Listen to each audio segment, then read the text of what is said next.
Hello बच्चों, कैसे हो आप लोग? बढ़िया, फर्स्ट क्लास। जैसा कि हम जानते हैं बेटा कि 3 मई को हमारा नीट का एग्जाम है। अब पास आते जा रहा है बेटा, ठीक है। समय हमारे पास बहुत कम है। आप लग जाइए, पूरा मेजर टेस्ट देते रहिए, वीडियो देखते रहिए, साथ में एनसीईआरटी रिवीजन करते रहिए। एनसीईआरटी बायो की लाइन टू लाइन आपको तैयार होनी चाहिए बेटा। तो चलिए आज हम लोग स्टार्ट करेंगे। सबसे ज्यादा इससे पीवाईक्यू क्वेश्चन देखे गए हैं बेटा, और सबसे ज्यादा मेजोरिटी जो आती है क्वेश्चन आता है बायोटेक्नोलॉजी। बायोटेक्नोलॉजी में हम लोग 2 चैप्टर की बात करेंगे। 2 चैप्टर है बेटा, एक है प्रिंसिपल एंड प्रोसेस, दूसरा है हमारा एप्लीकेशन के बारे में। तो आज स्टार्ट करेंगे बेटा हमारा बायोटेक्नोलॉजी प्रिंसिपल एंड प्रोसेस, ठीक है। इस नाते हम लोग एग्जाम के जस्ट कुछ दिन पहले इस वीडियो को ला रहे हैं, जिससे आप क्या करो 1 आवर्स में इसको रिवीजन कर लीजिए बेटा, जिससे क्या होंगे क्वेश्चन 2 से 3 क्वेश्चन आते ही आते हैं। तो चलिए इसी एनर्जी के साथ हम लोग बेटा, एनर्जी के साथ बने रहिए, एकदम मस्त आप लोग, ठीक है, मुस्कुराते रहिए। चलिए स्टार्ट करते हैं बेटा बायोटेक्नोलॉजी प्रिंसिपल एंड प्रोसेस। अब देखिए यहां पे हम लोग बात करेंगे बेटा हमारा बायोटेक्नोलॉजी। बायोटेक्नोलॉजी मतलब बायो यानी लिविंग चीजों को क्या टेक्निक्स यूज की गई, ठीक है। लिविंग चीज है, अब लिविंग चीज को टेक्निक्स यूज करने में बेटा, ठीक है, मगजमारी तो होगी होगी, बहुत ज्यादा दिमाग लगेगा।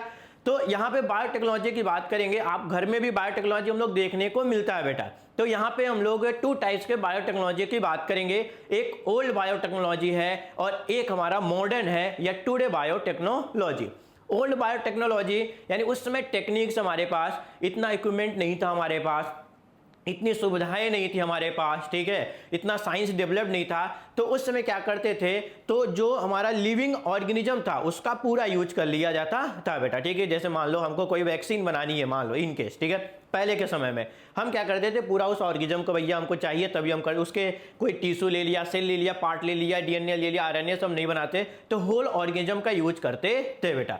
ओल्ड हमारा बायोटेक्नोलॉजी घर में भी देखा जाता है। जैसे बात करें हमारा कि मिल्क से कर्ड का फॉर्मेशन करना, ये भी हमारा बायोटेक्नोलॉजी है। उसमें हम लोग एक बैक्टीरिया यूज करते थे, वो पूरा बैक्टीरिया हमको चाहिए तो क्या करता था, मिल्क से क्या करता था, कर्ड बनाता था। हर घर में यूज होता है, हर माता बहनें यूज करती हैं हमारा कर्ड बनाने के लिए, लेकिन उनको नहीं पता है कि ये बायोटेक्नोलॉजी का पार्ट है। लेकिन जैसे मॉडर्न आते गया, टुडे आजकल क्या हो, साइंस बहुत ज्यादा है बेटा, आपको भी पता है। तो क्या हो गया, हमारा मशीनों की हमारा हो गया हमारा, ठीक है, मशीन हमारे पास मिल गए तो हम लोग यूज करते गए। जैसे हम लोग बात करेंगे टेस्ट ट्यूब बेबी के बारे में, आप लोग जानते हो। तो चलिए हम लोग कुछ एनसीईआरटी की लाइनिंग पहले पढ़ लेते हैं। टेक्निक्स ऑफ यूजिंग की बात करेंगे हमारा कि लाइव ऑर्गेनिज्म, ठीक है, यानी कोई लिविंग ऑर्गेनिज्म की बात किया जाएगा बेटा, हमारा लिविंग ऑर्गेनिज्म है या enzyme from organism to produce product and process useful to human, ठीक है। पहला तो ध्यान रखना बेटा कि कोई भी हम लोग टेक्निक यूज करेंगे बायो में, टेक्नोलॉजी बायोटेक्नोलॉजी में,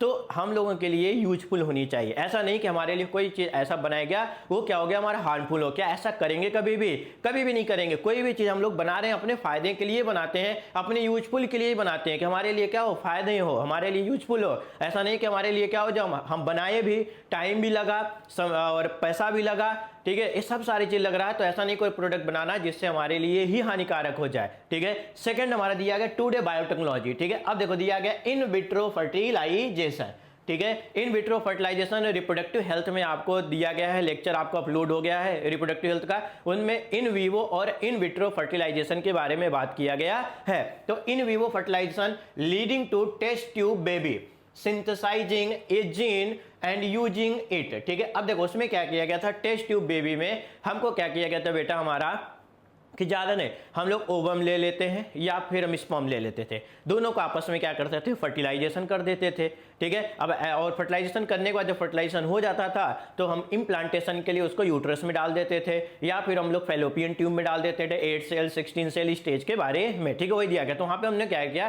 कोई सेल ले लिया, दोनों को फर्टिलाइज कर दिया फिर डाल दिया, ठीक है। नेक्स्ट दिया गया है developing a DNA vaccine, DNA पे वैक्सीन बनाई गई, ठीक है। आजकल तो वैक्सीन, कोरोना वैक्सीन की बात करेंगे, आप लोगों ने सबने, ठीक है, 2-3 साल हम लोगों ने सबने लड़ाई किया, फाइट किया और जीत गया बेटा हम लोग। तो डीएनए वैक्सीन यानी हमको डीएनए चाहिए सिर्फ only.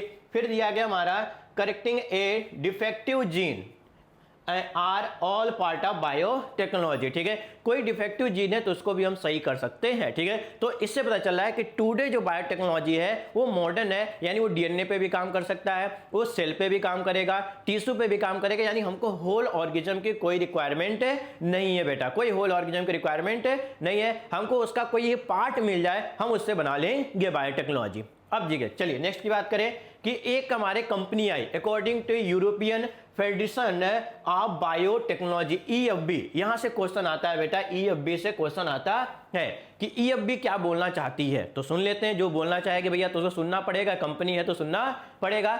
The integration of natural science, ठीक है, देखो दिया गया हमारा कि हम जो भी काम करेंगे वो नेचुरल साइंस होना चाहिए। हम अपने आप से कुछ ऐसा नहीं बनाएंगे कि जो दिक्कत हो इन्वायरमेंट को भी।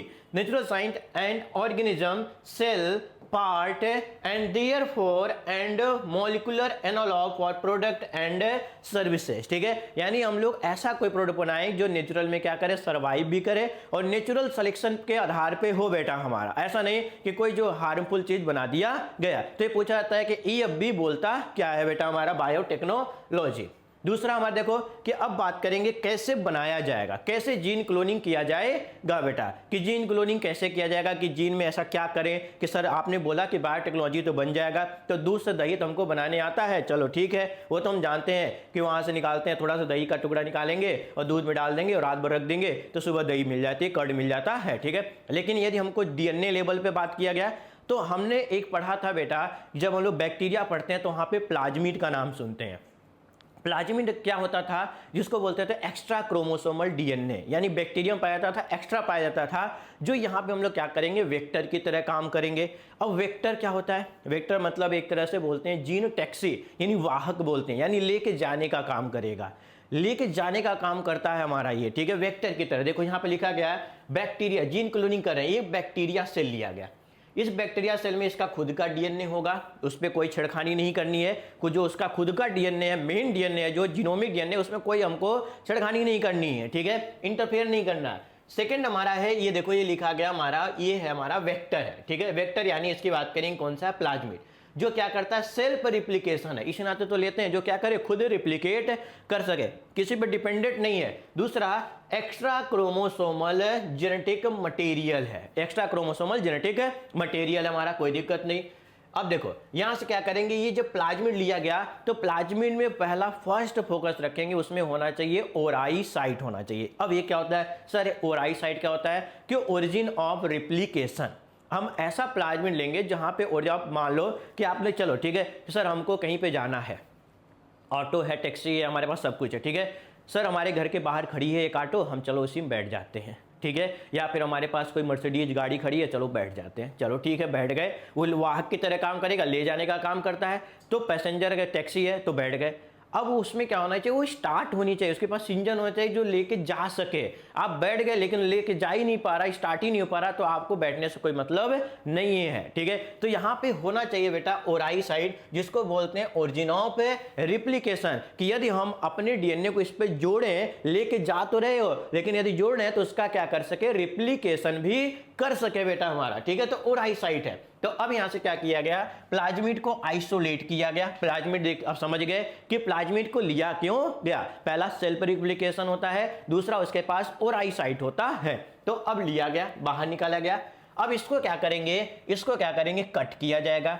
कट किससे करते हैं, तो उसका नाम आता है रिस्ट्रिक्शन एंडोन्यूक्लियेज। अभी आगे पढ़ेंगे, बस यहाँ पे ऐसा लिख लिया, हम लोग बात करते हैं रिस्ट्रिक्शन एंजाइम हमारे, ठीक है। कोई हम लोग क्या करेंगे, रिस्ट्रिक्शन एंजाइम से इसको कट करेंगे। ये क्या होता है, मॉलिक्यूलर सीजर होता है, ठीक है, वो क्या करता है, उस DNA को कट करता है। तो ये देखो ये भी DNA ही है, कट कर लिया गया। और यहां से क्या किया, कोई एनिमल सेल का हम लोगों ने DNA ले लिया, ठीक है, DNA ले लिया, आइसोलेट कर लिया कि हमारे लिए यूजफुल है, हमारे लिए यूजफुल है। जैसे हम बात करें कि हर घर में आज डायबिटीज के पेशेंट हैं बेटा, ठीक है। अब डायबिटीज को ट्रीट करने के लिए, ठीक है, हमको पता चला कि भैया ये हेल्दी आदमी है, हेल्दी पे हमारा पर्सन है, इसमें क्या हो रहा है कि इंसुलिन बन रहा है, तो उसका DNA क्या करेंगे, हम लोग आइसोलेट कर लेंगे, ठीक है, क्योंकि हमको पता चल गया भैया ये DNA इसका काम लायक है। अब उसका वो जो DNA जो इंसुलिन बना रहा था उसका छोटा सा पार्ट ले लेंगे और वेक्टर के साथ अटैच करके यदि हम उसको मल्टीपल कॉपी बना ले तो क्या करेगा, इंसुलिन बना लेगा। और इंसुलिन बनाने के बाद उसको हम क्या कर सकते हैं, ट्रांसफर कर सकते हैं किसी अदर ऑर्गेनिज्म में, तो इंसुलिन की बीमारी खत्म हो जाएगी धीरे धीरे। लेकिन ये जीन लेवल पे काम करना है बेटा, ठीक है। तो देखो यहाँ पे कोई एनिमल सेल था जो हेल्दी था, कुछ बना रहा था, तो हमको पता चल गया कि भैया ये जीन ऑफ इंटरेस्ट है, जीन ऑफ क्या है, इंटरेस्ट है। तो यहां से हम इसको DNA को आइसोलेट कर लिया गया। अब इस DNA को भी हम क्या करेंगे, रिस्ट्रिक्शन एंजाइम से कट किया जाएगा। अब इस डीएनए को हमको भेजना है, कॉपी बनानी है, ठीक है। तो भेजेंगे इसके साथ वेक्टर है, वेक्टर को भी सेम, दोनों को सेम रिस्ट्रिक्शन एंडो न्यूक्लियस से कट करेंगे। क्यों क्यों आगे देखा जाएगा क्यों सेम रिस्ट्रिक्शन एंडो न्यूक्लियस से कट करते हैं। कट किया गया, अब दोनों को क्या करेंगे, लाइगेज। ये बेटा नीट में क्वेश्चन पूछा गया है, ये नीट में खूब क्वेश्चन पूछा गया है कि डीएनए को आपस में जोड़ने के लिए कौन सा एंजाइम लगाते हैं, तो डीएनए लाइगेज लगाया जाता है। आरएनए को जोड़ने के लिए तो आरएनए लाइगेज लगाया जाएगा। ये नीट में डायरेक्ट क्वेश्चन आया हुआ है। तो लाइगेज यानी हमारा दोनों को जोड़ दिया गया। अब ये क्या हो गया, रिकॉम्बिनेंट हो गया, ठीक है। दोबारा देखो लिखा रिकॉम्बिनेंट, दोबारा मिला, कॉम्बिनेशन हुआ, लेकिन किसका कॉम्बिनेशन हुआ बेटा, यहाँ पे दो है, एक हमारा बैक्टीरिया का प्लाज्मिड है और एक एनिमल सेल का है, इसे बोलते हैं रिकॉम्बिनेशन बोला जाता है, ठीक है। अब इसको क्या करेंगे, ये बैक्टीरिया सेल में डाल दिया जाएगा, ई कोलाई में हम लोग क्या करेंगे, ट्रांसफॉर्मेशन कर देंगे। बैक्टीरिया में ही क्यों डालते हैं, क्योंकि बैक्टीरिया जानते हैं कि वो क्या करते हैं, मल्टीपल हमारा क्या करता है, हमारा 20 मिनट में ही क्या करता है, डिवाइड कर जाता है, ठीक है। अब ये क्या करेगा, जब ये रिप्लिकेट करेगा, डिवाइड करेगा, तो इसके नंबर क्या करेगा, इंक्रीज करेगा। तो देखिए नंबर ई कोलाई डिवाइड किया और दोनों में नंबर क्या किया, इंक्रीज किया। और जब इंक्रीज किया तो हमारा ये जो इसमें डाला गया है एनिमल सेल का जीन जो डाला गया है उसके भी नंबर कॉपी हुए, तो इसी को बोलते हैं कौन सा बेटा हम लोग, जीन क्लोनिंग, ठीक है। तो जो हमारा काम था वो भी हमको मिल गया, ठीक है। हम क्या कर रहे थे, जीन क्लोनिंग कर रहे थे, तो हमने इस जीन की क्लोनिंग करनी थे, तो हम लोगों ने इस जीन की क्लोनिंग कर लिया गया हमारा, ठीक है। तो सो आपको ये समझ में आया होगा बहुत अच्छे से बेटा, ठीक है। तो ये हो गया हमारा जीन क्लोनिंग जो डायरेक्ट क्वेश्चन पूछा जाता है।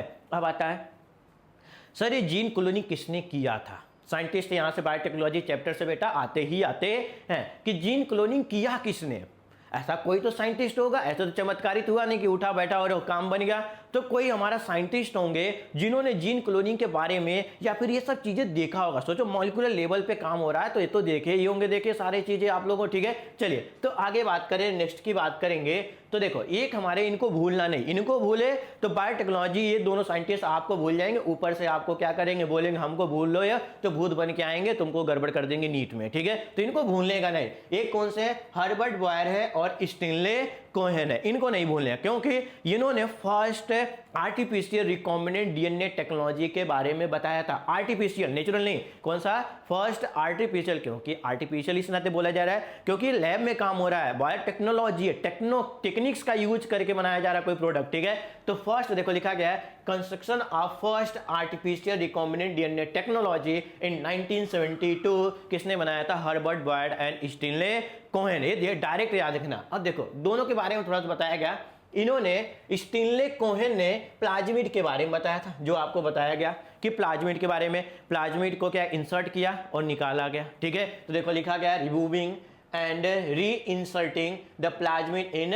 बैक्टीरिया, पहले निकाला गया था, उस पर जोड़ा गया था हमारा कोई जीन ऑफ इंटरेस्ट जोड़ा गया था, फिर उसको बैक्टीरिया को इंसर्ट किया गया, ठीक है। दूसरा यहाँ पे जो हर्बर्ट है उन्होंने किसके बारे में बताया था, रिस्ट्रिक्शन एंजाइम के बारे में, कि ये क्या करता है, डीएनए को कोई स्पेसिफिक पॉइंट पे क्या करता है, कट करता है बेटा। देखो लिखा डीएनए इन द हमारा देखो फैशन में स्टिकी इंड बनाएगा एंड रेस्टिंग टुगेदर, ठीक है, फास्टिंग टुगेदर, ठीक है। चलिए अब देखिए दूसरा 1972 में नेटिव प्लाज्मिड आइसोलेटेड कौन सा था बेटा, हमारा सल्मोनेला टाइफियम, ठीक है, जिससे क्या होता है, टाइफाइड होता है हमारा। ये बैक्टीरिया पे इन्होंने एक्सपेरिमेंट किया था। पूछा जाएगा कि स्टिनले कोहेन ने किस बैक्टीरिया पे एक्सपेरिमेंट किया था, तो सल्मोनेला टाइफियम जो टाइफाइड कॉज करता था, उसने हमारा फर्स्ट रिस्ट्रिक्शन एंडोन्यूक्लियस के बारे में बताया था, आर्टिफिशियल।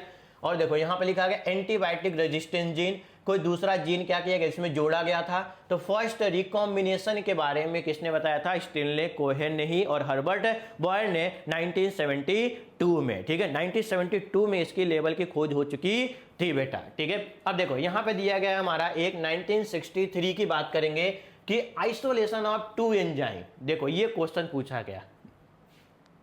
अब देखो ब्रेन में क्वेश्चन आता है कि सर हमने क्या किया कि रिस्ट्रिक्शन एंडोन्यूक्लियस डाला, जैसे मान लो, ठीक है, कि एक सेल है, देखना ध्यान से सुनना बेटा, ठीक है, एक सेल है। अब इस सेल में कि सर इस बैक्टीरिया का डीएनए है, बैक्टीरिया का डीएनए है बेटा हमारा, और हमारा, ठीक है, हमारे पास क्या है, रिस्ट्रिक्शन एंडोन्यूक्लियस है, ठीक है, एंडोन्यूक्लियस जिसको बोलते हैं मॉलिक्यूलर सीजर बोलते हैं, ये भी हमारे पास है, ठीक है। और हमने क्या किया कि यहाँ पे डीएनए उन्हें डाला और उसको कट करना है, ठीक है। तो ये जो सीजर, मॉलिक्यूलर सीजर, ये बैक्टीरिया के डीएनए को भी कट कर सकता है, प्लाज्मिड को तो कट कर रहा है, लेकिन हमारे डीएनए को भी कट कर सकता है। तो हमारा सर मान लीजिए कि हमको प्लाज्मिड को ही कट करना था, बैक्टीरियल डीएनए को नहीं कट करना था, तो ये तो क्या करेगा, इसको तो क्या है, सीजर है, ये तो क्या करेगा, जाएगा कट कर देगा। क्या ऐसा हो जाएगा तो भैया नुकसान हो जाएगा हमारे लिए तो दिक्कत खड़ी हो जाएगी। तो करेंगे कैसे सर, ठीक है आप तो गलत बता दिए, ठीक है। तो देखो उस समय क्या हुआ, 1963 में 2 एंजाइम की डिस्कवरी हुई। पहला था एंडोन्यूक्लियस, ठीक है, और एक था हमारा मिथाइलेज, ठीक है। रिस्ट्रिक्शन एंडोन्यूक्लियस बहुत तगड़ा काम किया था, नोबेल प्राइज भी मिला था, ठीक है। रिस्ट्रिक्शन एंजाइम के जिसने डिस्कवरी की थी उसको नोबेल प्राइज भी मिला था। तो देखो क्या किया इन्होंने, restriction the growth of the bacteriophage, नाम सुना होगा बैक्टीरियोफेज के बारे में, आपने डायग्राम भी देखा होगा कि ऐसा डायग्राम एनसीईआरटी में कुछ ऐसा दिया रहता है बेटा आपको, ठीक है, बैक्टीरियोफेज के बारे में, ठीक है। डायग्राम आपको याद आ रहा होगा, ठीक है, ये बैक्टीरियोफेज है।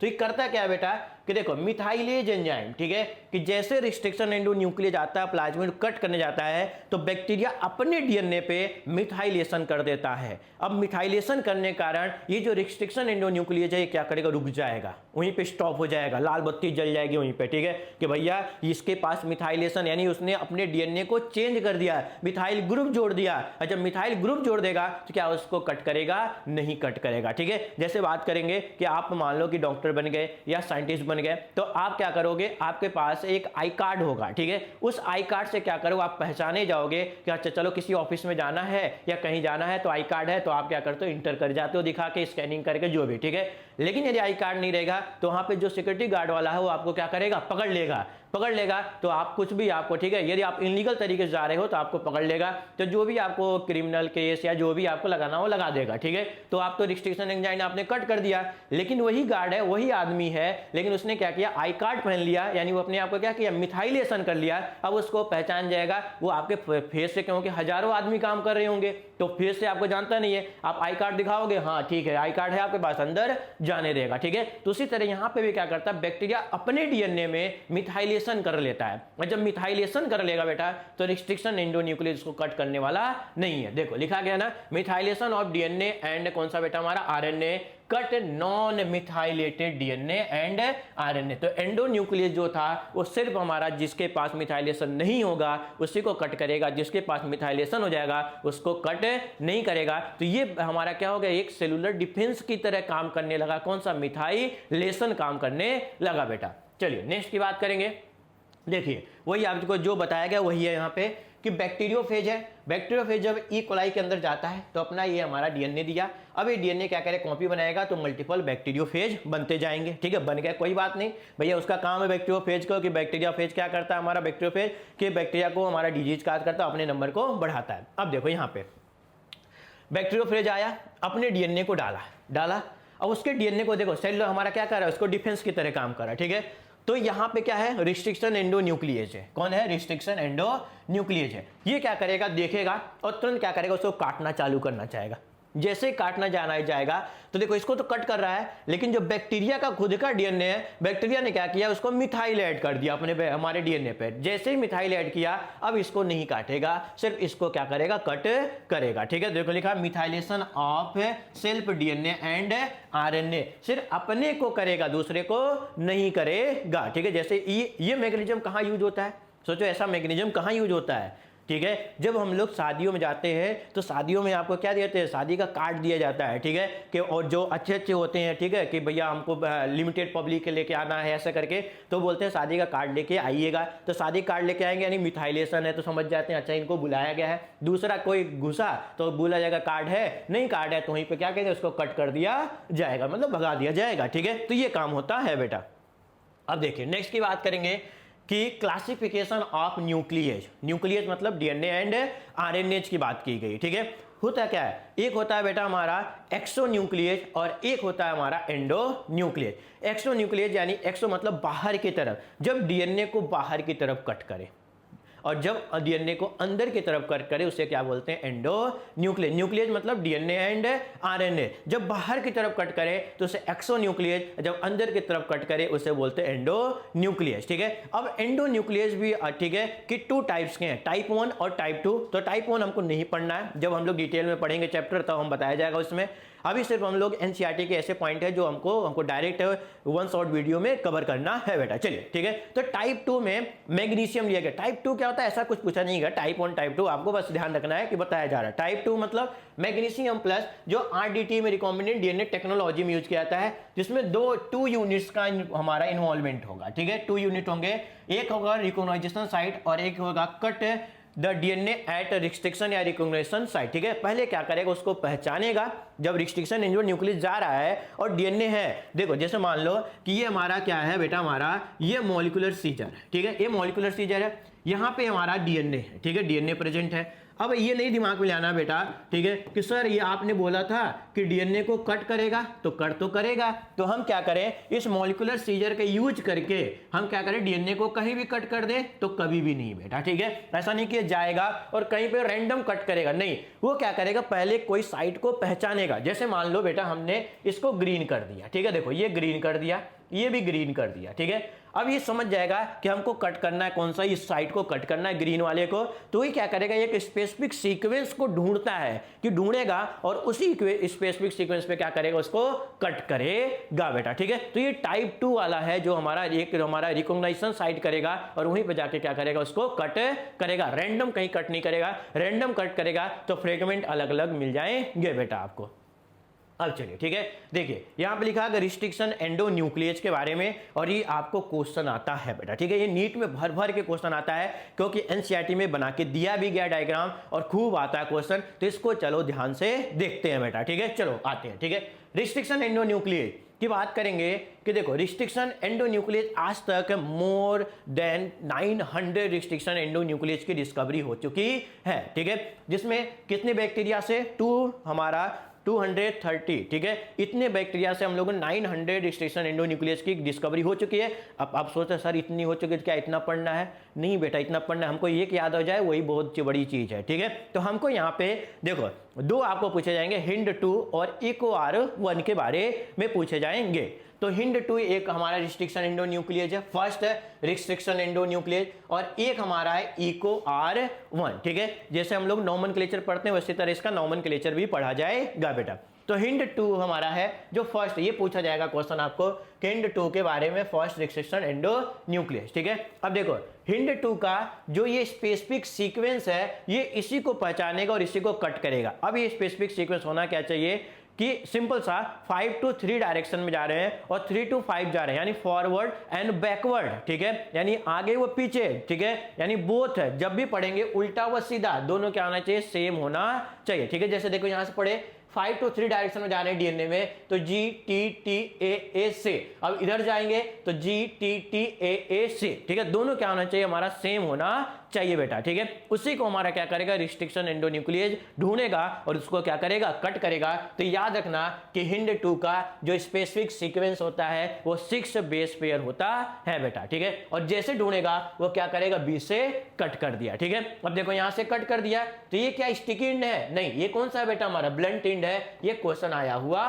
है बेटा कि ब्लंट एंड हमारा HIND-2 क्या करता है, ब्लंट एंड प्रोवाइड करता है। हमारा कितने सीक्वेंस को ढूंढता है, तो 6 हमारा नाइट्रोजन बेस सीक्वेंस को ढूंढता है और सेंटर से क्या करता है, कट करता है।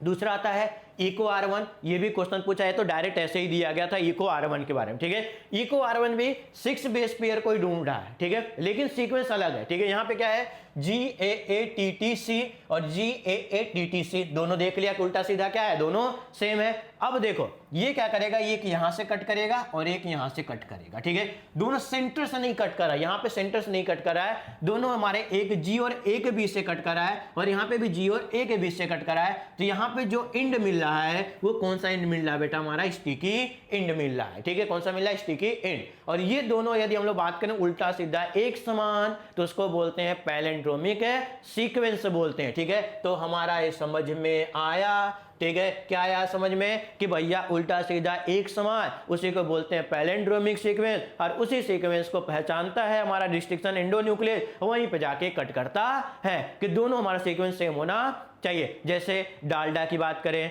मलयालम की बात करें, मैडम की बात करें, तो उल्टा सीधा क्या है, उल्टा सीधा पढ़ोगे दोनों क्या है, सेम होते हैं रीडिंग। तो ऐसे सीक्वेंस को ही हमारा रिस्ट्रिक्शन एंडोन्यूक्लियस पहचानेगा। तो 2 याद रखना, एक HIND-2 और एक कौन सा होगा, EcoR1। ECOR1, ठीक है। अब इनका नॉमेनक्लेचर की बात करेंगे कि कैसे बात करेंगे। तो जो E है वो कैपिटल लेटर में होना चाहिए, शुड बी कैपिटल लेटर, एंड उसको क्या रिप्रेजेंटेड बाय जीनस, ठीक है, जीनस से बोलते हैं। सेकेंड और थर्ड लेटर ये स्मॉल लेटर में होना चाहिए, उसको बोलते हैं स्पीसीज बोलते हैं, ठीक है। आर की बात करेंगे, ये हो भी सकता है नहीं भी हो सकता है हमारा, इसको कैपिटल लेटर में ही लिखा जाता है या स्मॉल लेटर में, उसको बोलते हैं कौन सा, स्ट्रेन है, और ये ऑर्डर नंबर है, ठीक है। जैसा डिस्कवरी किया गया, जैसे ECOR1, ECOR2, ECOR3, ये हमारी डिस्कवरी, जिसकी पहली डिस्कवरी की गई उसे फर्स्ट बोलते हैं, जिसको सेकंड डिस्कवरी की उसे सेकंड बोला जाता है बेटा, ठीक है। तो ये आपको समझ में आ गया रिस्ट्रिक्शन एंडोन्यूक्लियस के बारे में कि होता क्या है। चलिए आते हैं, हम आगे बढ़ते हैं बेटा, हमारा अब आता है, ठीक है। देखो यहां पे लिखा भी गया, जो आपने बोला गया वही लिखा गया है, एनसीईआरटी में पूछा गया कि देखो लिखा बिसाइड HindII, ये फर्स्ट रिस्ट्रिक्शन एंडोन्यूक्लियस है। We know more than 900 restriction enzyme that have been isolated from 213 strain of the bacteria, बता दिया था पहले, ठीक है, ये बता दिया गया। पैलिंड्रोमिक सीक्वेंस क्या है, एक हमारा जो उल्टा सीधा क्या हो, एक है समान। अब आता है कि सर ये पैलिंड्रोमिक सीक्वेंस की कोई तो लिमिट होगी, तो 4 to 8 बेस पेयर होने चाहिए। तो ये दोनों जो देखा गया हम लोग HindII एंड ECOR1, उसमें कितने बेस पेयर थे बेटा, 6 बेस पेयर थे। तो 4 to 8 बेस पेयर होना चाहिए और उल्टा सीधा एक समान, ठीक है। और उसी को जाएगा देखेगा और देखेगा तो क्या कर देगा, कट कर देगा बेटा, ठीक है, यानी ढूंढेगा। जैसे भीड़ में होता है ना, लोगों को ढूंढते हैं, जैसे नीट का पेपर जो आएगा बेटा, वो क्या करेगा, आपको भीड़ से अलग करेगा, ठीक है, उस पब्लिक से अलग करेगा आपको, ठीक है। वो ढूंढेगा कि कौन हमारे अनुकूल है, हम आपके अनुकूल हैं कि नहीं है, ठीक है। 3 घंटे में वो काम कर सकते हैं कि हमको सोचना भी है, लर्निंग वाला भी याद रखना है, मेंटल स्टेबल रखना है, सारी चीजें, क्योंकि जब आगे जाओगे तो हो सकता है आप सर्जरी में जाओ या कहीं जाओ तो आपको उतना कंसंट्रेशन पावर होना चाहिए। तो ढूंढेगा तो आपको पकड़ेगा, और पकड़ेगा तो दोनों पेपर आपके बीच में क्या होगा, बॉन्डिंग होगी, मजा आएगा। 3 घंटे वो भी आपका साथ दे रहा है, हम भी आपका साथ दे रहे हैं, मजा आ जाएगा और आप क्या करोगे, नीट में सेलेक्ट हो जाओगे, ठीक है। चलिए तो पैलिंड्रोमिक सीक्वेंस हो गया हमारा।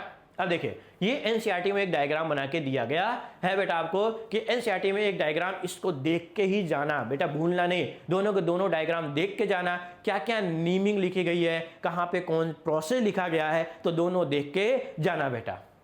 एक तरफ लिखा गया ECOR1 के बारे में और एक तरफ लिखा गया सेम रिस्ट्रिक्शन एंडोन्यूक्लियस से कट करके जीन क्लोनिंग की जो बात किए थे वही बारे में लिखा गया है बेटा। चलिए अब आता है कि सर जो वेक्टर होना चाहिए, जो वाहक होना चाहिए, उसके अंदर क्या प्रॉपर्टी होनी चाहिए। अब जैसे मान लो वाहक है, ले जाना है, तो जैसे हमको गाड़ी में बैठ के जाना, तो उसके अंदर क्या प्रॉपर्टी होनी चाहिए, स्टार्ट हो सके, इंजन हो, सवारी बैठा सके, ले जा सके, लेने के बाद वहाँ ट्रांसफ़र कर सके, ठीक है, ये सब काम होना चाहिए, ठीक है। उसी तरह यहाँ पे भी है कि DNA उसके पास क्या होना चाहिए कि भैया पहले तो ले सके, लेने के बाद वो रिप्लिकेट कर सके और ट्रांसफर कर सके, ठीक है। तो देखो लिखा गया है कि essential feature of a vector are, क्या क्या वेक्टर के अंदर फीचर होने चाहिए। तो फर्स्ट जो होना चाहिए बताए थे पहले ही कि ओरिजिन ऑफ रेप्लिकेशन होना चाहिए बेटा, ठीक है। यदि ये नहीं हुआ और आई साइट नहीं है तो मामला समाप्त हमारा, ठीक है। कोई वेक्टर का काम का कोई यूजफुल नहीं है, ठीक है। आप वेक्टर लेकर घूम रहे हो, अरे सर मैंने वेक्टर लिया लेकिन उसमें और आई साइट नहीं है तो कोई काम लायक नहीं है। दूसरा सबसे जरूरी, सेकंड पॉइंट सबसे जरूरी है बेटा, सेलेक्टेबल मार्कर। होता क्या है, अरे सेलेक्टेबल मार्कर, जैसे मार्कर होता है ना बेटा, आप लोगों ने टीचर को देखा होगा, मार्कर रखते हैं 2-3 कलर के, ठीक है।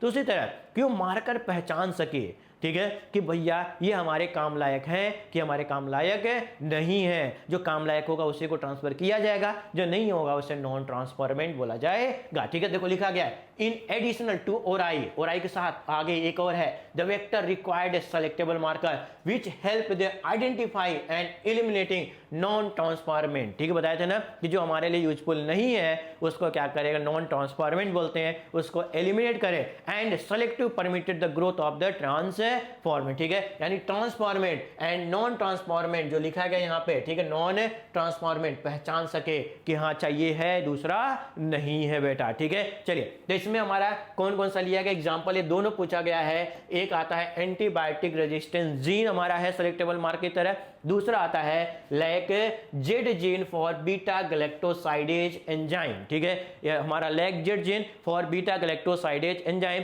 Produce colour in the presence of chromogenic substance. Chromogenic मतलब होता है हमारा क्रोमेटोफोर जैसा पढ़ा, किसके प्रेजेंस में क्या करेगा, ये कलर प्रोड्यूस करेगा बेटा, ठीक है। तो ये हो गया हमारा दो, हमारे कौन सा हो गया बेटा, हमारा सेलेक्टेबल मार्कर के बारे में हमारा। अब आते हैं एक एक करके बात करेंगे। पहला दिया गया है कि selection of recombinant and transformant based of inactive insertion, ठीक है। देखो लिखा गया है इंसर्शनल इन एक्टिवेशन, यानी ऐसे पढ़ लेते हैं antibiotic resistance gene from lack Z gene. अब देखो ये बहुत सुंदर शब्द लिखा गया है बेटा, ठीक है। ये जो एनसीईआरटी में लिखा गया है इंसर्शनल इनएक्टिवेशन, यानी किसी के इंसर्शन से कुछ इनएक्टिव हो जाए चीजें, उसी को बोलते हैं इंसर्शनल इनएक्टिवेशन बोला जाता है। यानी किसी के आने के वजह से दूसरा कोई इनएक्टिव हो जाए, उसी को बोलते हैं इंसर्शनल इनएक्टिवेशन होता है बेटा आपको, ठीक है। जैसे देखो यहाँ पे लिया गया एक सेलेक्ट हमारा लिया गया है, कोई भी हमारा एक वेक्टर ले लिया, ठीक है, एक हमने जीन ले लिया,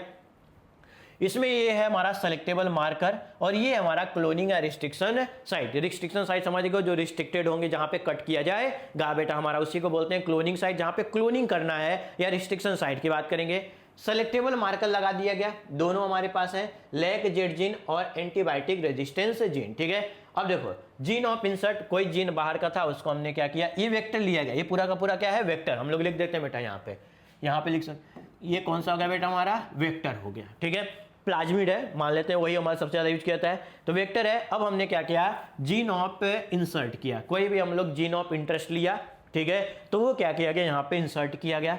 अब जैसे इंसर्ट किया जाएगा तो ये जो हमारा है, देखो लिखा है ना इंसर्शनल इनएक्टिवेशन, इस जीन के आने के वजह से ये जो सेलेक्टेबल मार्कर है वो क्या हो जाए, इनएक्टिव हो जाए, क्योंकि उसको कट करके हटाएंगे और दूसरा जोड़ेंगे हम लोग, ठीक है। वहां पे किसी को जोड़ा गया, यानी रिस्ट्रिक्शन साइट से हटा के हमने जोड़ा, उसके वजह से वहां पे जो सेलेक्टेबल मार्कर है उसका कुछ हमारा इनएक्टिवेशन हो जाए, उसी को बोलते हैं इंसर्शनल इनएक्टिवेशन बोलते हैं। और हमने एक हमारा ये बैक्टीरिया का जीन था और दूसरा जीन जोड़ दिया गया, उसी को बोलते हैं रिकॉम्बिनेशन बोलते हैं, उसी को क्या बोलते हैं बेटा हम लोग, रिकॉम्बिनेंट बोला जाता है। तो ये समझ में आया हमारा इंसर्शनल इनएक्टिवेशन हमारा बात किया गया है बेटा।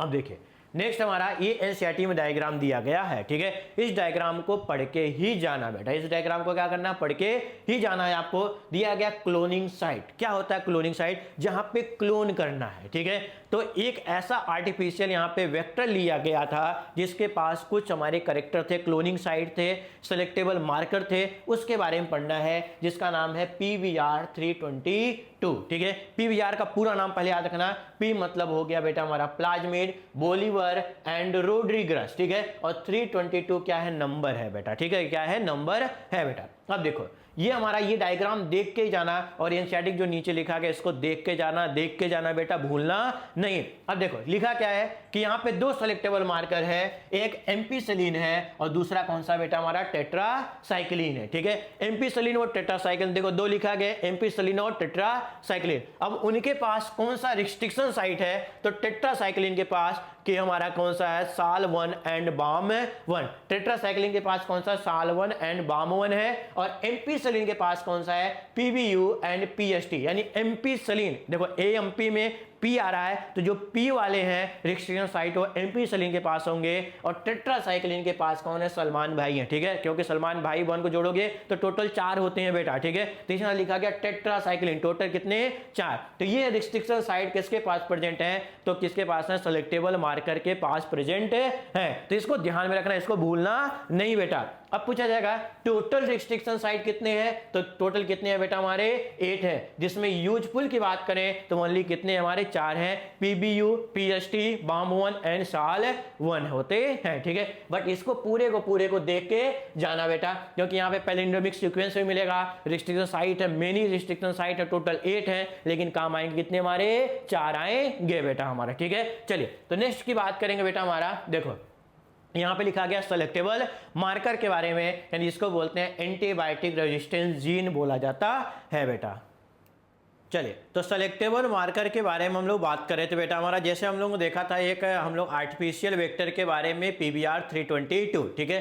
तो वहाँ पे जो हमारे दो मार्कर थे हमारे, एक था एम्पिसिलिन और दूसरा था कौन सा बेटा हमारा टेट्रासाइक्लिन। और एम्पिसिलिन और टेट्रासाइक्लिन के पास हमारे क्या के हमारे दो हमारे टू क्या कहते थे हमारे रेजिस्टेंस हमारे थे हमारे, ठीक है, एंटीबायोटिक रेजिस्टेंस जीन, ठीक है, वो सब चीज़ें बात की जाएंगी, कैसे यूज किया जाएगा, क्या किया जाएगा, वो सब चीज़ों की बात किया जाएगा।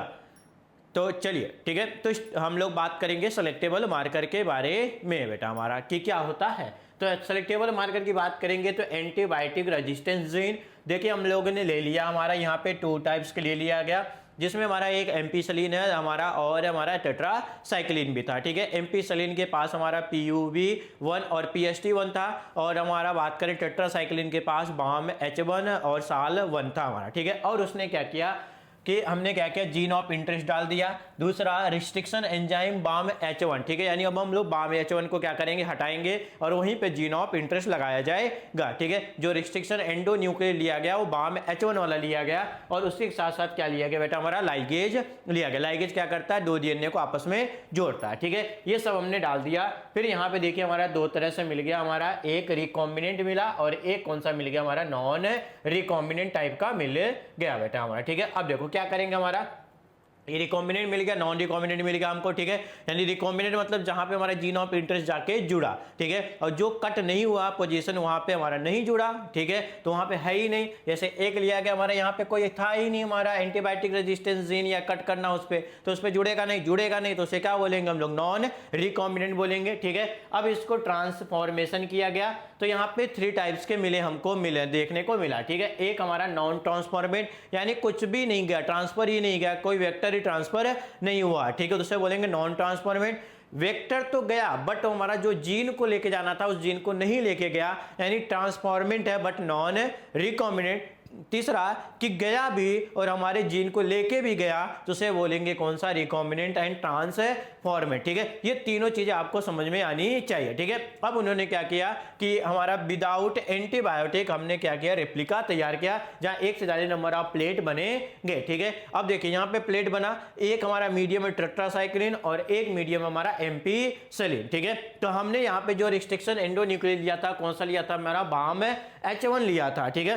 BAM-H1 किसके पास था, हमारा टेट्रासाइक्लिन के पास, ठीक है। तो हम लोग BAM-H1 को कट किए होंगे, उसको निकाले होंगे, तभी तो हम लोग जीन ऑफ इंटरेस्ट डाले होंगे। तो जब BAM-H1 को निकाल दिए, यानी टेट्रासाइक्लिन को निकाल दिए, यानी अब वो एम्पिसिलिन के खिलाफ रेजिस्टेंस होगा, टेट्रासाइक्लिन के खिलाफ नहीं होगा। तो देखो इसी नाते यहाँ पे एम्पिसिलिन में दिख रहा है, टेट्रासाइक्लिन में अब कहीं भी अपीयर नहीं हो रहा हमारा, ठीक है। अब देखिए यहाँ से एक छोटा सा हम लोग इससे समझ में आएगा हमको कि हमने क्या किया, एक प्लेट लिया 1, एक प्लेट लिया 2, एक में लिख लिया हमारा एम्पिसिलिन और दूसरा ले लिया हमारा कौन सा, टेट्रासाइक्लिन। तो एम्पिसिलिन में देखो, ठीक है, हमारा नॉन ट्रांसफॉर्मेंट था, ठीक है। अरे भैया हम तो कुछ गया ही नहीं, हम तो कुछ लेके नहीं आए, ठीक है। जब उसके पास कोई रेजिस्टेंस पावर है ही नहीं, तो दोनों मीडियम में डालेंगे तो दोनों मीडियम उसके क्या हो जाएगी, डेथ हो जाएगी बेटा, ठीक है। अब दूसरा, दोनों मीडियम में डाले, दोनों मीडियम में सर्वाइव कर गया, ठीक है, यानी एम्पिसिलिन में टेट्रासाइक्लिन, और वो उस समय कब हो सकता है, जब उसके पास सिर्फ वेक्टर हो, कोई भी बाहर का जीन ऑफ इंटरेस्ट, ठीक है। देखो ये खुद का वेक्टर होगा, तो इधर एम्पिसिलिन भी होगा और क्या होगा, टेट्रासाइक्लिन भी होगा, यानी कोई भी हमारा जीन नहीं डाला गया, तो ये क्या करेगा, एम्पिसिलिन में भी क्या करेगा, हमारा ग्रोथ करेगा और टेट्रासाइक्लिन में भी ग्रोथ करेगा, ठीक है। अब देखो हमने लिया था कौन सा, BAM-H1 कट किया था, ठीक है। तो BAM-H1 यहाँ पे था, तो ये टेट्रासाइक्लिन पूरा का पूरा क्या हो गया होगा, रिमूव हो गया होगा।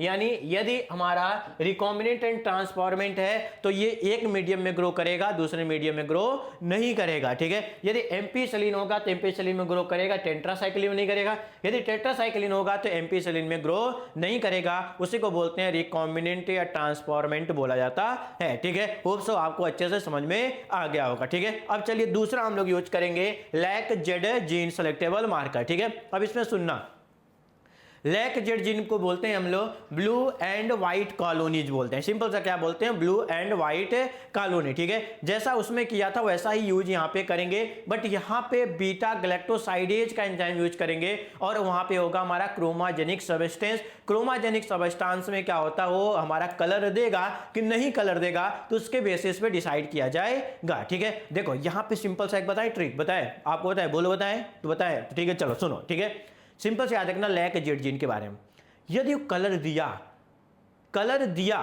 तो मामला गड़बड़ हुआ, ठीक है। यदि वो जिंदगी उसकी बहुत ज्यादा कुछ जैसे बोला अरे सर हमारी तो तैयारी हो चुकी नीट की, ठीक है, पूरा फर्स्ट क्लास बढ़िया फर्स्ट क्लास हो गया हमारा, अब तो कोई दिक्कत नहीं, तो मामला गड़बड़ होगा, ठीक है। हाँ तैयारी हो चुकी लेकिन डर बना रहना चाहिए। यहां पे समझना यदि ब्लू कलर का है तो नॉन ट्रांसफॉर्मेंट है, व्हाइट कलर है जिंदगी एकदम सिंपल है भैया, हम तो एकदम क्या है सिंपल है, व्हाइट कलर अरे सिंपल है, तो वो कैसा है रिकॉम्बिनेंट भी है ट्रांसपेरेंट, उसके पास सब कुछ है लेकिन वो अपने आप को शो नहीं कर रहा है, वो एकदम सिंपल दे रहा है, ठीक है। लेकिन आपने थोड़ी सी तैयारी के लिए बोले अरे तैयार हो गया, उससे क्वेश्चन पूछ रहे हो उससे क्वेश्चन पूछ रहे हो, तो नहीं ऐसा कुछ करने का नहीं, ठीक है। तो सिंपल से देखो, ठीक है। तो सेलेक्टेबल मार्कर की बात करेंगे, लैक जेड जीन की बात करेंगे, तो यहां पे जो लिया गया एंजाइम पीवीआर ना लेके अब लेंगे कौन सा बेटा हमारा PUC8 लिया जाएगा हमारा, ठीक है। अब देखो यहां पे लिया गया एम्पिसिलिन, यहां पे लैक जेड जीन, टेट्रासाइक्लिन की जगह पे क्या ले लिया गया लैक जेड जीन है, ठीक है।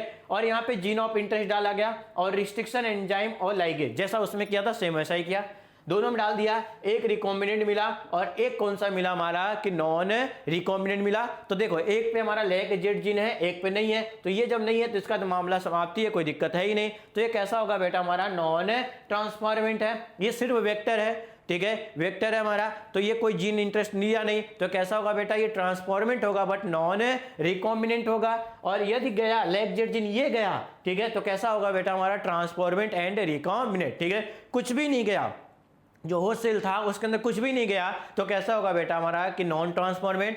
गया बट गया क्या सिर्फ वेक्टर गया तो उसे बोलेंगे ट्रांसफॉर्मेंट बट नॉन रिकॉम्बिनेंट। अब गया लेकिन लैक जेड जीन भी वहां पे पहुंचा, तो कैसा होगा बेटा हमारा यानी लैक जेड जीन मतलब हमारा रिकॉम्बिनेंट हुआ, ठीक है, तो हमारा ट्रांसफॉर्मेंट और रिकॉम्बिनेंट हुआ, ठीक है। अब इसका भी वही काम करेंगे, विदाउट एंटीबायोटिक रेप्लिका तैयार करेंगे। अब रेप्लिका में देखो दो तरीके से मिलेगा, ठीक है, यही ध्यान रखना, ठीक है, कि एक तो हमारा नॉन ट्रांसफॉर्मेंट है, कुछ भी नहीं हुआ, प्लेट पे ग्रो कराया गया, तो कैसे कैसे कॉलोनीज मिलेगा, एक पे कुछ भी कॉलोनी है ही नहीं, मामला ही समाप्त है, ठीक है।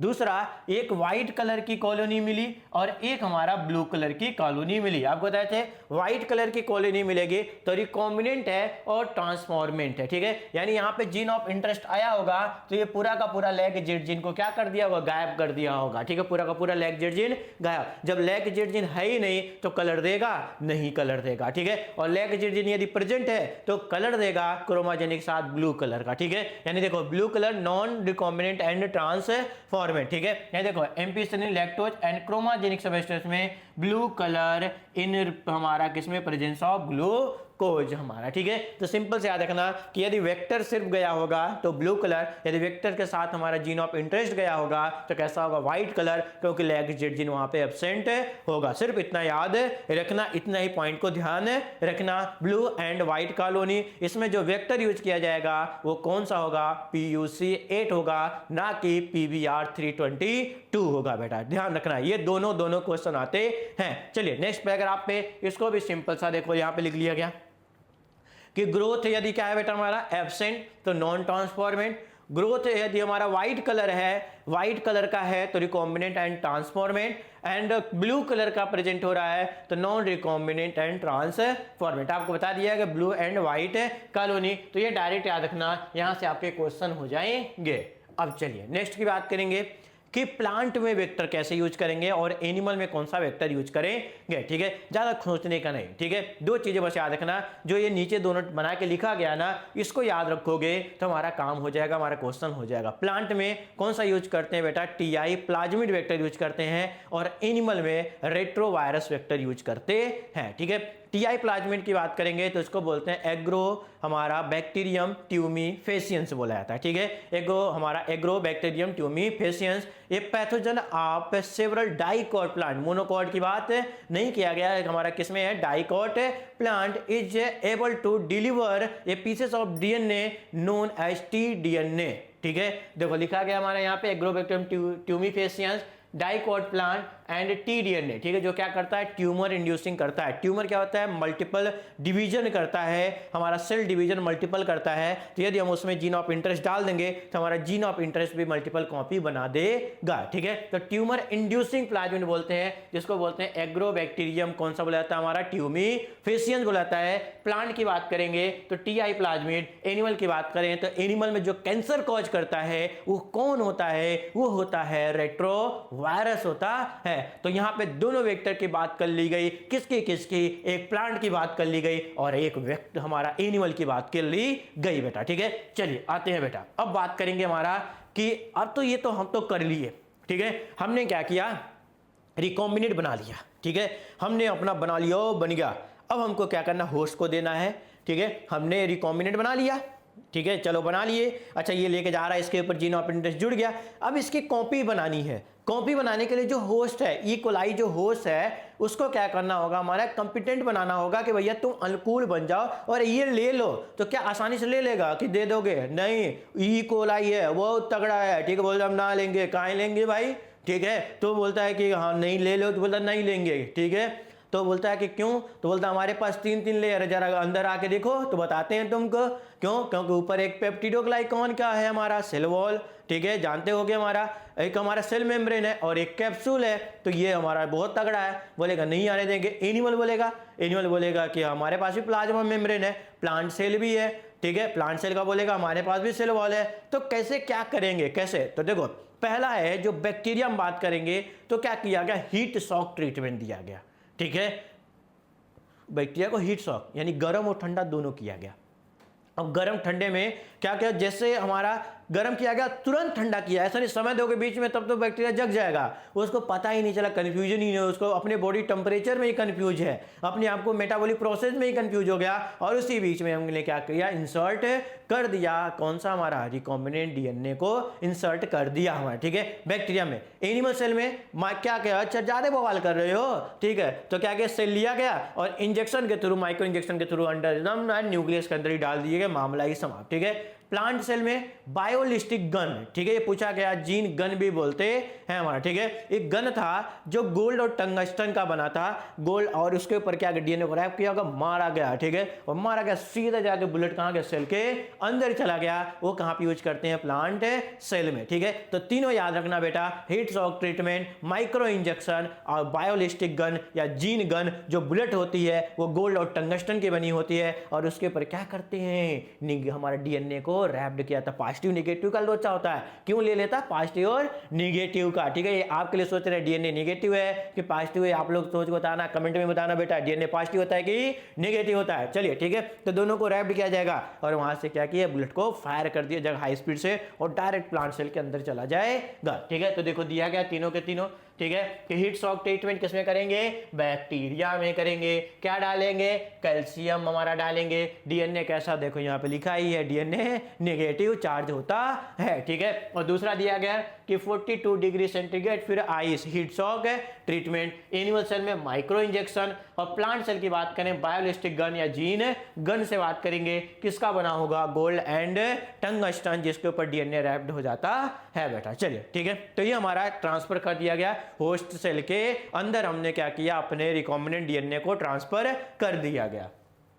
अब देखिए process of recombination DNA technology, ठीक है, क्या क्या प्रोसेस, ये डायरेक्ट यहां से क्वेश्चन आएगा, लाइनिंग में स्टेटमेंट बेस्ड क्वेश्चन आएगा बेटा, ठीक है, यहां से कौन सा आएगा, स्टेटमेंट बेस्ड क्वेश्चन आएगा, और स्टेटमेंट बेस्ड क्वेश्चन पे आपको फंसोगे बेटा, ठीक है, एक भी ऊपर नीचे हुआ तो मामला गड़बड़ हो सकता है।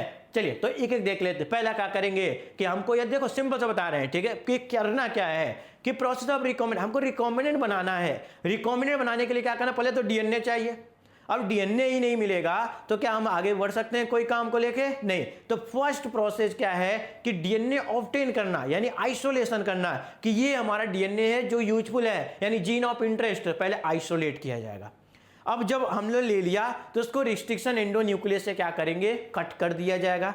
कट करने के बाद ठीक है, देखो फिर क्या किया गया, isolation of desired DNA fragment by gel electrophoresis. Gel electrophoresis से उसको सेपरेशन किया जाएगा कि छोटा साइज है कि बड़ा साइज है, उसको सेपरेट कर लिया जाएगा कि एक एक साइज के हम लोग डिफरेंस कर दें, छोटे वाले को अलग कर दें, बड़े वाले को अलग कर दें। किससे बेटा, हमारा जेल इलेक्ट्रोफोरेसिस से। फिर क्या करेंगे, उस डीएनए की कॉपी बनाई जाएगी, किससे बेटा, पीसीआर। और ये क्वेश्चन आया हुआ है नीट में, पीसीआर से क्वेश्चन आता ही आता है। हम लोग लास्ट 3 to 4 इयर्स देख रहे हैं कि आ ही रहा है। यदि आप 5 साल की पीवाईक्यू उठाओगे तो उसमें क्वेश्चन मिल जाएगा, किससे बेटा, पीसीआर से, ठीक है। तो amplification of DNA fragment by PCR, polymerase chain reaction, अभी देखा जाएगा। फिर क्या करेंगे, जब हमने बना लिया, सारी चीज बना लिया, अब दोनों को जोड़ दिया जाएगा, तो उसे बोलते हैं ligation of DNA fragment into vector. Vector के साथ में हम डीएनए को जोड़ देंगे लाइगेज एंजाइम के साथ, ये भी क्वेश्चन आया हुआ है। फिर ट्रांसफर करेंगे कहाँ पे, होस्ट सेल के अंदर, और होस्ट सेल क्या करेगा, उस मीडियम में अपने आप को ग्रो करेगा डिजायर्ड डीएनए का। ठीक है, तो सिंपल से बता दिया गया। ठीक है, तो ये हमारे कुछ स्टेप हैं जिनके बारे में आपको डायरेक्ट याद रखना और स्टेप टू स्टेप याद रखना, ऊपर नीचे नहीं करना बेटा आप लोग। चलिए तो नेक्स्ट की बात करेंगे हमारा कि देखो यहाँ पे लिखा गया आइसोलेशन ऑफ जेनेटिक मटेरियल, एक एक करके पढ़ेंगे। जैसा था हमारा आइसोलेशन किया जाएगा, आइसोलेट किया जाएगा डीएनए को। देखो कैसे आइसोलेट करेंगे, अगर मान लो हमारा सेल एनिमल सेल के अंदर है, प्लांट सेल के अंदर है, या फिर बैक्टीरिया सेल के अंदर है, इन्हीं तीनों जगह से हमको आइसोलेट करना है। ठीक है, तो तीनों जगह पे, ठीक है, यदि हमारा ये 3 है तो इनसे क्या करना, निकालना है, तो उनके ऊपर क्या होंगे, सेल वॉल होंगे। तो उन सेल वॉल को क्या करना होगा, तोड़ना होगा, तब जाके हम वहां से डीएनए निकालेंगे। और डीएनए के आजू बाजू अगल बगल बेटा, ठीक है, क्या होगा बेटा, प्रोटीन भी होगा और आरएनए भी होगा, तो उसको भी तोड़ना पड़ेगा, तो उनके लिए एंजाइम यूज करेंगे। ठीक है, अब देखिए कैसे किया गया कि देखिए यहाँ पे लिखा growth of bacteria, animal cell, fungal cell, plant cell. Bacteria और एनिमल सेल के लिए क्या यूज करेंगे, लाइसोजाइम, ठीक है, यूज कर दिया गया, मार दिया गया। फंगल सेल के लिए काइटिनेज यूज करेंगे और प्लांट सेल के लिए सेलुलोज यूज किया जाएगा। ठीक है, ये एनिमल सेल की बात कर रहे हैं हमारा, ठीक है, तो समझ गए होगे आप। ठीक है, तो यह हमारा कि यहाँ पे यूज किया जाएगा और वहां से हम लोग क्या करेंगे, डीएनए को आइसोलेट किया जाएगा। ठीक है, अब देखो डीएनए यहाँ पे मिल गया।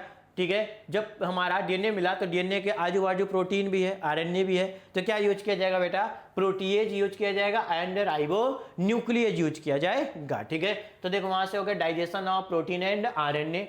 अब हमको यहाँ से क्या मिल गया, डीएनए मिल गया। ठीक है, डीएनए को क्या करेंगे, सेंट्रीफ्यूगेट कराएंगे। जानते होंगे कि सेंट्रीफ्यूगेशन में क्या करेंगे, उसको घुमाएंगे तो हैवी वेट नीचे हो जाएगा, लोअर वेट ऊपर चला जाएगा। अच्छा ठीक है हमारा, चलो ठीक है, तो यहाँ पे हो गया हमारा अनडाइजेस्टेड डीएनए, और ये डाइजेस्टेड डीएनए आरएनए है, प्रोटीन नीचे चला गया, अनडाइजेस्टेड डीएनए कहाँ चला गया, ऊपर चला गया हमारा। ठीक है, अब देखो इसको अनडाइजेस्टेड डीएनए को इसमें डालेंगे। अब देखो ये हमारा डीएनए, हमको डीएनए तो करना था, हमने क्या किया, सेल वॉल को तोड़ लिया, सबको तोड़ लिया, हमने लाइसोजाइम, काइटिनेज, सेलुलोज यूज किया, फिर प्रोटीएज हमारा आरएनए यूज किया गया, तो हमारा सब चीजें प्रोटीन हमको वहां से मिल गया, अनडाइजेस्टेड डीएनए मिल गया। ठीक है, अब इस अनडाइजेस्टेड को हमको वहां से बाहर निकालना है, तो क्या ऐसे डायरेक्ट निकाल देंगे, दिखेगा नहीं बेटा। ठीक है, डीएनए उन्हें दिखता नहीं है, हमको क्या करना होगा कि ये हमारा जो टेस्ट ट्यूब लिए है उसके सटे हुए हम लोग चिल्ड इथेनॉल डालेंगे। ठीक है, हल्का हल्का करके धीरे धीरे करके क्या करेंगे, चिल्ड इथेनॉल डालेंगे, सरफेस से होते हुए चिल्ड इथेनॉल जाएगा, तो यहाँ ऊपर के सरफेस पे क्या हो जाएगा, वो चिल्ड इथेनॉल जमा हो जाएगा। ठीक है, देखो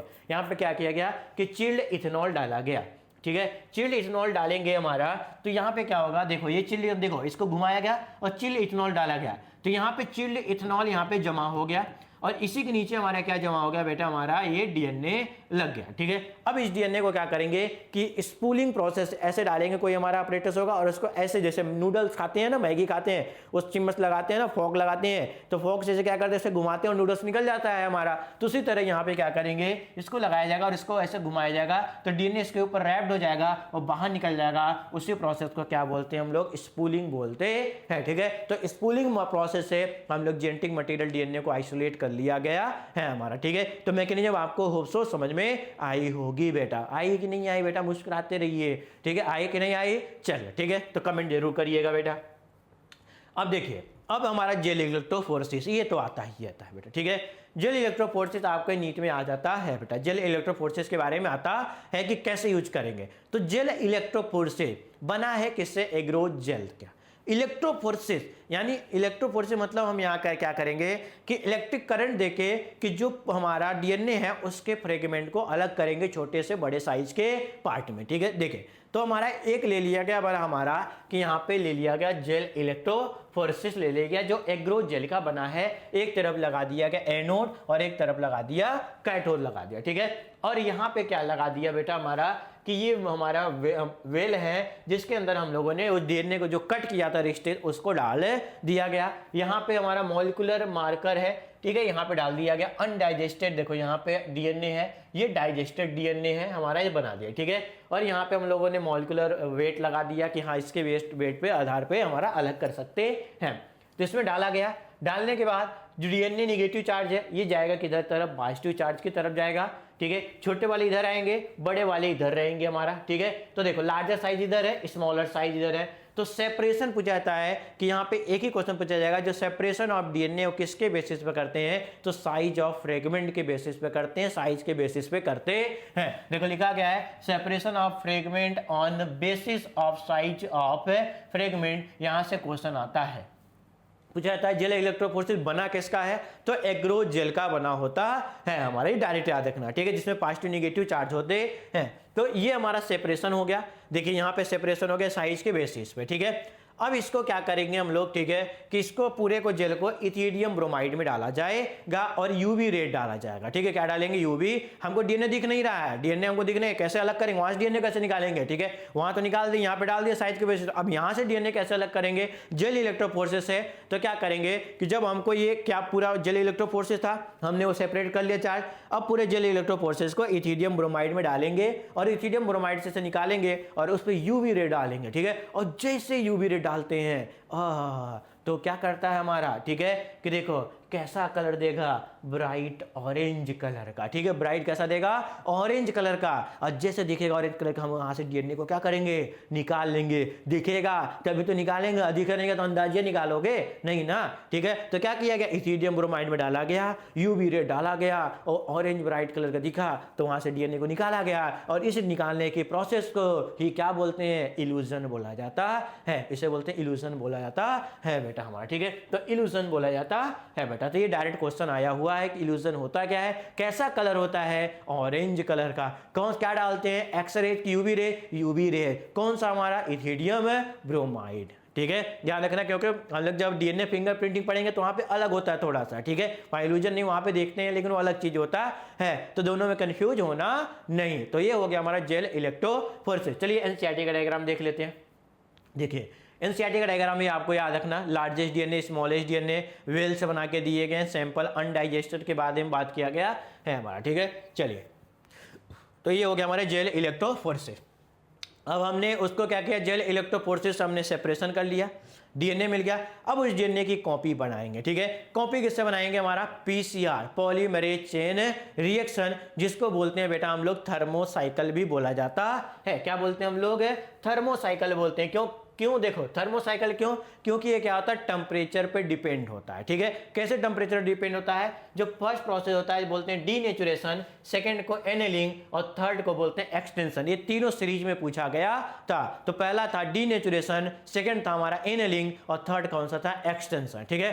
डीनेचुरेशन जो टेम्परेचर होता है 95 डिग्री सेंटीग्रेड, यानी डीएनए के डबल स्टैंड होते हैं, दोनों को टेम्परेचर दे दिया जाए तो दोनों डीएनए का स्टैंड अलग हो जाएंगे, हाइड्रोजन बॉन्ड टूट जाएगा, ठीक है। फिर एनेलिंग क्या करेंगे, प्राइमर का यूज कर दिया जाएगा, ठीक है, जो क्या करेगा, डीएनए से डीएनए को बनाने का काम करेगा। और जो प्राइमर होता है वो किसका होता है, आरएनए होता है। दो प्राइमर लगाते हैं, फॉरवर्ड एंड बैकवर्ड, ठीक है। देखिए आपको दिखाते हैं, ठीक है, कि देखिए यहां पे हमारा डीएनए था, डीएनए को डीनेचुरेशन किया, दोनों अलग हो गया, ये प्राइमर यूज किया गया, प्राइमर के साथ हम लोग डीएनटीपी यूज किया गया और आरएनए पॉलीमरेज यूज किया गया, ठीक है, जो हमारे डीएनए से डीएनए बनाएगा।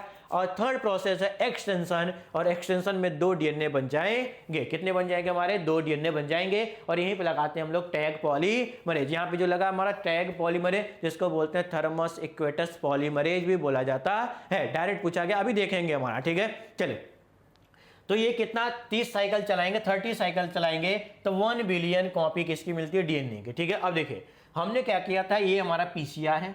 पीसीआर में क्या किया, पीसीआर जो था हमारा एक मशीन है, ठीक है, पीसीआर एक मशीन है, उसमें हम लोग क्या क्या डालेंगे, प्राइमर डाल दिया गया, अलग अलग स्टेप में नहीं डाला, हमको नहीं पता चला अलग अलग, हम तो देखेंगे नहीं ना, रही हाँ देख रहे अरे पीसीआर चलत है, ठीक है चलो हाँ ठीक है, तो उसमें डीनेचुरेशन नहीं, हमको ये सब नहीं, उसमें टेम्परेचर सेट कर दिया जाएगा, वो अपना काम करेगा। तो हमको एक साथ सारे चीज डाल देना है। क्या क्या डाल देना है, primer, Taq polymerase, dNTPs, MG plus and DNA sample को एक साथ डाल दिया। और डालने के बाद एक टेम्परेचर उसमें वेरी हमारा हो गया, वेरी करके वो क्या किया, हमारा डीएनए को डीएनए से बना दिया, ठीक है। तो यहाँ पे बात करेंगे पीसीआर पॉलीमरेज चेन रिएक्शन, ये कैसा टेम्परेचर डिपेंड होता है, इसी नाते इसको थर्मल साइकिल बोलते हैं। तीनों स्टेप याद रखना, फर्स्ट डीनेचुरेशन, दूसरा एनेलिंग और थर्ड एक्सटेंशन, तीनों टेम्परेचर पर डिपेंड होते हैं। जब 30 साइकिल चलाते हैं तो 1 बिलियन कॉपी ऑफ डीएनए की मिलती है। प्राइमर यूज किया जाता है, हम टैग पॉलीमरेज यूज करते हैं, magnesium +2, dNTP and DNA sample use किया जाता है। डीएनए सैंपल यूज नहीं करोगे तो फिर क्या होगा, डीएनए सैंपल तो पहले यूज करना है, चलिए अब देखिए बायो रिएक्टर, जब हमको यहाँ से डीएनए मिल गया, हमको कॉपी मिल गई, अब उसके लार्ज, पहले छोटे स्केल पे यूज करेंगे, फिर लार्ज स्केल पे बनाया जाएगा। और लार्ज स्केल पे बनाते हैं जो वॉल्यूम होता है वो खूब बड़ा होता है, 100 to 1000 लीटर का होता है, ठीक है। उसमें क्या करेंगे, डालेंगे, उसे बोलते हैं बायो रिएक्टर। और बायो रिएक्टर में क्या होता है, सबसे बड़ी चीज़ है सारा चीज़ कंट्रोल होता है। कुछ भी पूछे, हाँ करता है, ठीक, मार देना, कोई दिक्कत नहीं, मार देना, ठीक है।